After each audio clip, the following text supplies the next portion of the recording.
Hello everyone, it's Robert and Nero again. Today I will be reciting another poem for you. This one is called The Rems.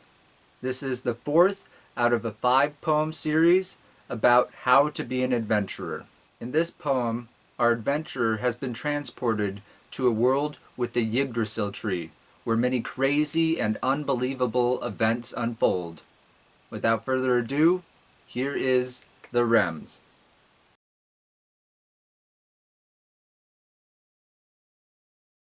Lost in a paradise filled with roots, you decide to take off your useless boots. Venturing forth into the depths of Yggdrasil, you know you won't come out until you've had your fill.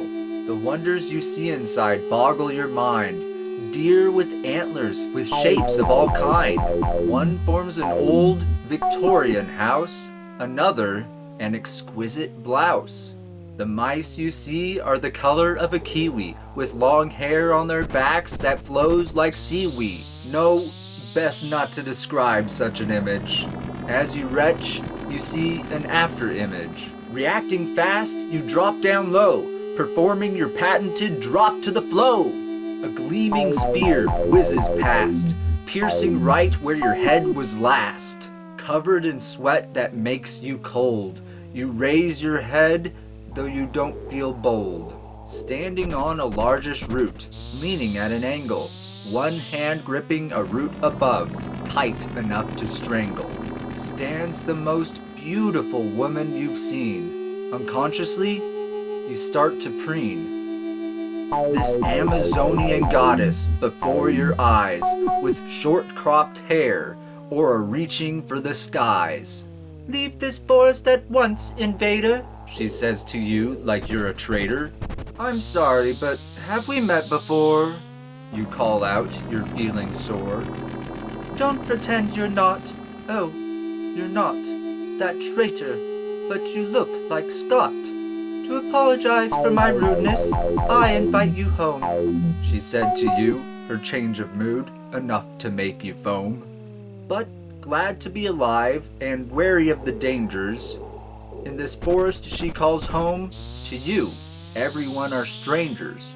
Arriving at the town her tribe has built, she looks at you with a twinge of guilt. Before you can decipher her look, rocks start pelting you like a crook. As you yell out in extreme pain, the goddess covers her face in shame. At last, she raises her hand in silence. The pelting stops, but your skin still sirens. Blaring loud the pain it feels, you wish you could take this to a court of appeals. The goddess relates the truth. The tribe members apologize, but are uncouth. "You can't blame them," she says to you. "Who was this Scot? Part of your crew?" She nods and answers all questions you have, leading you like a wounded calf. This Scot was a traitor who stole a treasure. Its importance to the tribe you could not measure.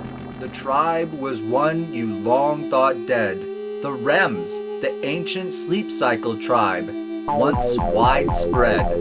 Scott fled and took the treasure to an enemy tribe. The hidden cry, seeking shelter, the treasure he brought was a bribe. Looking around, you see signs of a feast. The goddess tells you that Scott was a beast. Today she was supposed to marry that man, but he fooled them all with his crafty plan, getting close to the tribe's only princess to steal the treasure over which he'd obsess. Your rage boiling over, ready to blast. You say, "If I were this Scot, I'd have married you fast." "You're the true treasure, of that I am sure," you say with a tone that is uber pure. Startled with eyes open wide, the goddess smiled before she cried.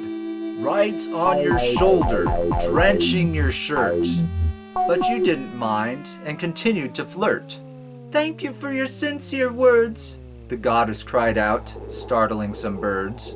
"It seems I can get married tonight after all," she says and hugs you tight. Your overeager flirting this time was your downfall.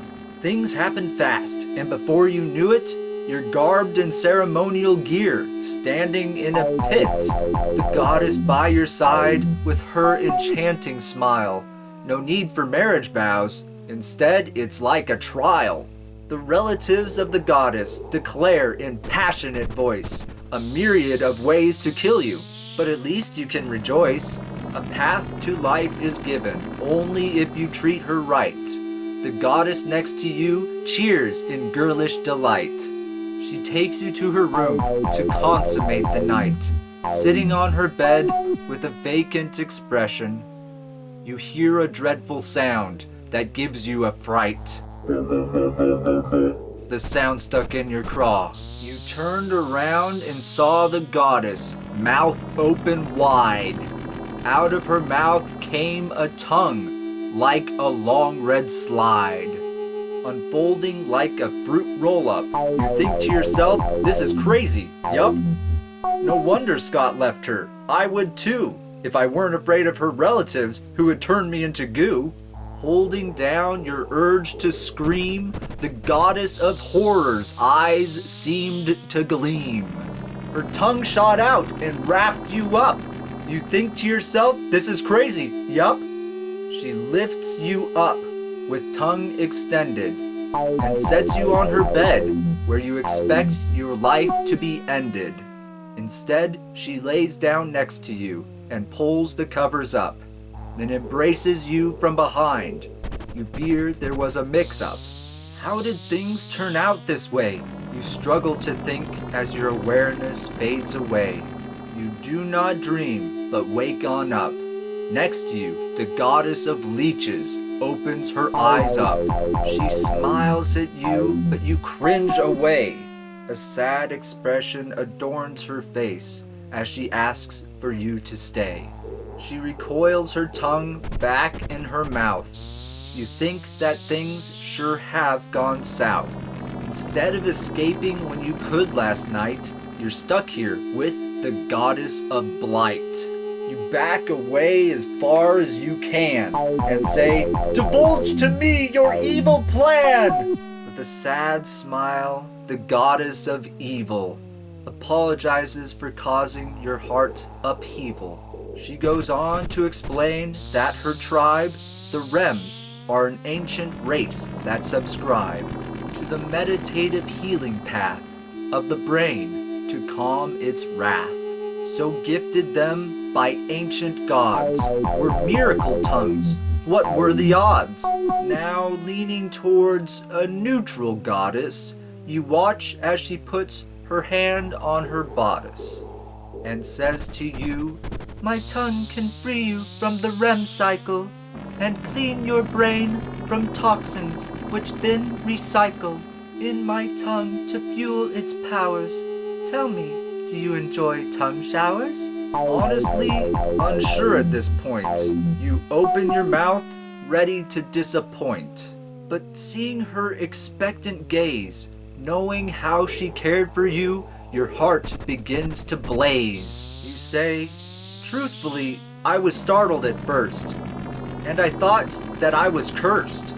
But now I know the truth at hand. Please take from me this wedding band. Though I am now not used to it, to your tongue I will submit, and learn to love all that is you. Together we shall be like glue. Happily married to your goddess of dreams, with one task left, revenge it seems, on Scott the unlucky, who lost out when he ditched your wife for some hideout. Well, that was the Rems. I hope you enjoyed. If you did, please leave a like and subscribe, and please leave a comment below about what you thought of my poem. Next week will be the 5th out of the 5 poem series about how to be an adventurer. That poem will be called The Hidden Cry. Please tune in next Friday for The Hidden Cry. See you then.